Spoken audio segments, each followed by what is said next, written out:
Assalamualaikum warahmatullahi wabarakatuh. Perkenalkan, nama saya Ainis Akilatul Munawwaroh dari program studi Tadris Matematika angkatan 2017. Di sini kita belajar bersama ya. Saya akan menjelaskan mengenai ilmu tajwid. Yakni ilmu tajwid ini itu digunakan sebagai pedoman untuk membaca Al-Quran dengan benar. Oke, langsung saja untuk pertemuan pertama yang kemarin kita kan sudah membahas yang namanya gunnah. Saya jelaskan kembali. Gunnah itu merupakan hukum mim bertasydid dan nun bertasydid. Jadi setiap ada mim yang bertasydid atau nun bertasydid itu namanya bacaan gunnah. Ada bacaan-bacaan yang diucapkan dengan gunnah, yaitu bunyi dengung seperti misalnya nun dan mim. Jadi didengung gitu. Jika menemui nun bertasydid gunnah atau dibaca dengung, bacanya juga jika menemui bacaan mim bertasydid dengung juga, bacanya gitu, tapi enggak gitu. Gunnah nun dan gunnah mim masing-masing dibaca selama 2-3 harokat atau ketukan. Langsung aja ke contoh surat At-Takasur ayat 8. Tsumma latus'alunna yauma idzin 'anil na'im. Tsumma itu 2 ketukan, 2-3 ketukan. Tsumma ditahan dulu gitu. Latus'alunna 'anil na begitu. Jadi harus dibaca dengung ya. Lalu untuk pertemuan kedua yaitu hari ini kita akan membahas mengenai hukum nun mati dan tanwin. Nun mati itu juga bisa dikatakan nun sukun ya.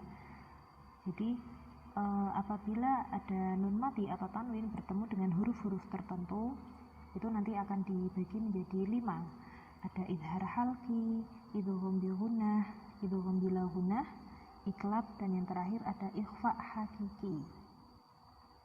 Huruf-huruf idhar halqi itu ada 6, yaitu alif, ha, kha, ain, ghin, ha.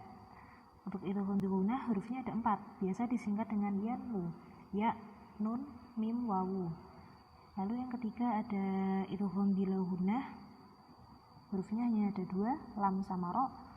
Dan iklab cuma ada 1, yaitu ba. Dan untuk yang terakhir ikhfa hakiki itu kan terlalu panjang, ta, jim, dal, za, sin, shin, sodok, todo, fa, qaf. Karena kalau kesulitan dalam menghafal, jadi yang dihafalkan cukup yang 4 aja, yang idhar halqi, idgham bi gunnah, idgham bil gunnah, dan iklab. Huruf-hurufnya aja. Nanti kecuali selain huruf-huruf dari idhar halqi, idgham bi gunnah, idgham bil gunnah, dan iklab, itu sisanya masuk ke dalam huruf ikhfa hakiki. Jadi kalau ada nun mati atau tanwin bertemu dengan salah satu huruf-huruf itu, nanti menjadi bacaan tersebut. Oke, langsung aja ke berikutnya. Langsung saja ke pertama, yaitu idhar halqi. Pengertian idhar halqi itu secara bahasa dibagi menjadi 2, yaitu idhar dan halqi. Idhar artinya jelas dan halqi artinya kerongkongan. Huruf idhar tadi sudah ada di bagian-bagian itu, ada 6, alif, ha, kha, ain, ghin, ha. Kenapa kerongkongan? Karena huruf-huruf idhar itu yang ada 6 itu berasal dari kerongkongan semua, kayak seperti a, ha, kha, ain, ghin, ha kan. Jadi kalau ada huruf nun mati atau tanwin berhadapan atau bertemu dengan salah satu huruf idhar yang 6 itu, nanti bacanya wajib jelas tanpa mendengung. Contohnya langsung ya, dalam surat Al-Qari'ah ayat 8, wa amman khaffat itu kan ada nun mati bertemu dengan kha. Kha kan salah satu huruf idhar, jadi harusnya jelas wa amman khaffat mawazinuh. Terus ada surat Al-Qadr ayat 5, salamun hiya hatta. Jadi jangan salamun, itu salah karena idhar wajib jelas. Jadi salamun hiya hatta matla'il fajr. Terus dalam surat Al-Qadr ayat 3 ada Lailatul Qadri khairum min alfi syahr. Min alfi, nun mati bertemu dengan alif. Terus bawahnya ini walayalin asyar, ada kasrah tanwin bertemu dengan ain, jadi jelas walayalin asyar. Terus ada narun hamiyah, domah tanwin bertemu dengan ha, wajib jelas juga narun hamiyah. Yang terakhir ada surat Atin ayat 6, illal ladzina amanu wa amilus solihati falahum ajrun ghairu mamnun. Di situ ada domah tanwin ajrun bertemu dengan kha, jadi harus jelas. Itu. Selanjutnya yang kedua ada idgham bi gunnah. Idgham sendiri artinya memasukkan. Kalau bi gunnah itu dengan mendengung. Jadi kalau ada huruf nun mati atau tanwin bertemu dengan salah satu dari keempat huruf idgham bi gunnah, maka huruf nun mati atau tanwin dimasukkan pada huruf berikutnya sehingga menjadi salah satu huruf yang bertasydid. Maksudnya dimasukkan ke huruf berikutnya. Misal nun mati atau tanwin bertemu dengan ya, jadi kayak nanti tuh ya-nya pas kita baca kayak bertasydid gitu loh. Huruf idgham bi gunnah ada 4, bisa disingkat ya biar mudah menghafal. Yanmu, ya, nun, mim, wawu. Terus contoh idgham bi gunnah pada surat Al-Ghasyiyah ayat 3, amilatun nasibah. Nah itu kan ada domah tanwin bertemu nun, jadi kayak secara tidak langsung itu seperti bertasydid. Ya memang nun juga sudah bertasydid sih. Amilatun nasibah, dengung ya bacaannya. Terus pada surat Al-Zalzalah ayat 7 ada nun bertemu dengan ya, famay ya'mal, nun bertemu ya, jadi kayak ya-nya bertasydid kan, masuk famay ya'mal mithqala dzarratin khairan yarah. Nah di belakang juga ada fathah tanwin bertemu dengan ya, jadi langsung kayak masuk ke huruf berikutnya, famay ya'mal, terus yang belakang khairan yarah gitu. Terus yang bawah Al-Humazah ayat 2, alladzi jama'a malan wa 'addadah. Nah itu ada fathah tanwin bertemu dengan huruf wawu, jadi langsung wawunya seakan-akan itu bertasydid gitu. Terus yang terakhir ada Al-Lahab ayat 5, fi jidha hablum mim masad. Itu ada 2 bacaan sama-sama bertemu dengan mim. Yang pertama lummi, hablummi, itu kan domah tanwin bertemu dengan mim, itu juga dengung. Mim masad itu juga nun mati bertemu dengan mim. Untuk yang ketiga ada idgham bila gunnah, yaitu memasukkan huruf nun mati atau tanwin pada huruf berikutnya tanpa disertai dengan mendengung. Jadi ini hampir sama dengan idgham bi gunnah yang tadi nomor 2, tapi yang idgham bila gunnah ada kata-kata bila itu tuh tanpa disertai mendengung. Jadi kalau yang idgham bi gunnah tadi itu ada mendengungnya, memasukkan dan mendengung. Kalau yang idgham bila gunnah ini memasukkan tanpa disertai mendengung, jadi tidak mendengung. Hurufnya hanya ada 2, lam dan ro. Langsung aja ke contoh idgham bila gunnah dalam Al-Quran. Contoh surat Al-Balad ayat 5, ayahsabu allay yaqdiru alaihi ahad. Berarti kayak langsung dimasukkan aja, tapi jangan allay gitu. Jadi ayahsabu allay, jelas ya, lumayan jelas gitu. Terus yang Al-Alaq ar-ra'ahu istaghna, jadi langsung masuk aja ar-ra'ahu istaghna, jadi enggak enggak boleh menunggu. Oke. Jadi ayahsabu allay yaqdiru alaihi ahad, terus ar-ra'ahu istaghna, jelas begitu. Untuk yang keempat ada bacaan iqlab. Pengertian iqlab secara bahasa berarti merubah sesuatu dari bentuk asalnya.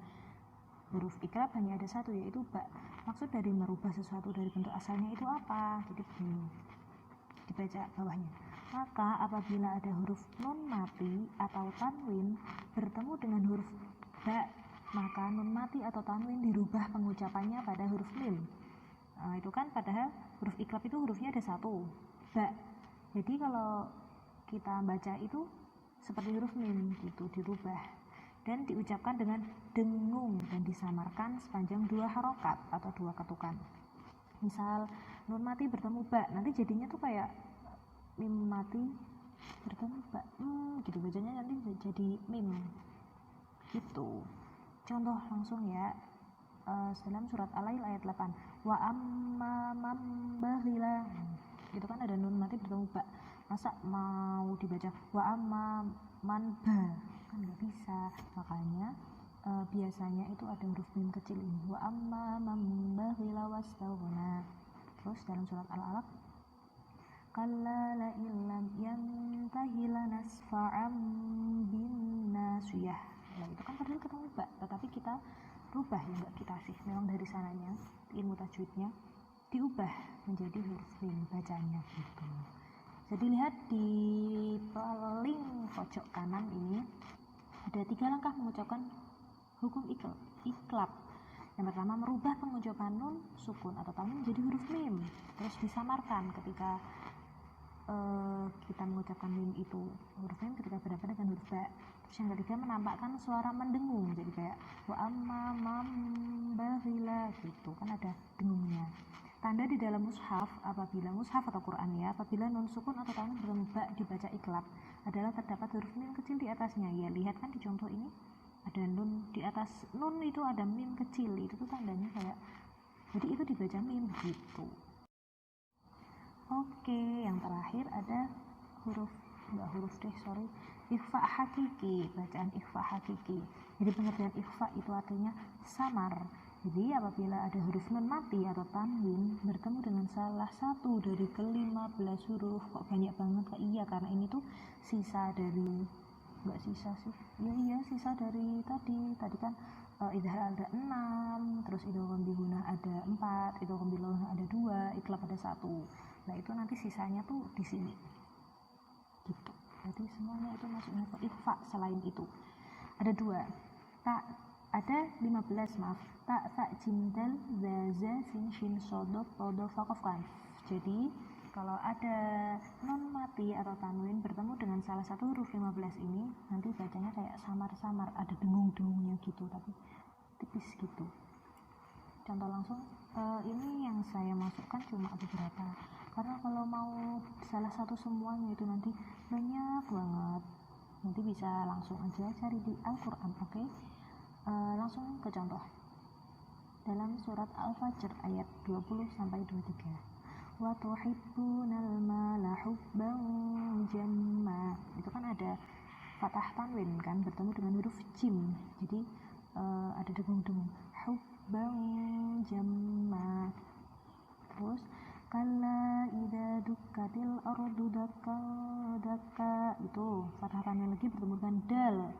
Terus ayat 22, waja'a rabbuka wal malaku shaffan shaffa, fathah tanwin lagi bertemu dengan shaf.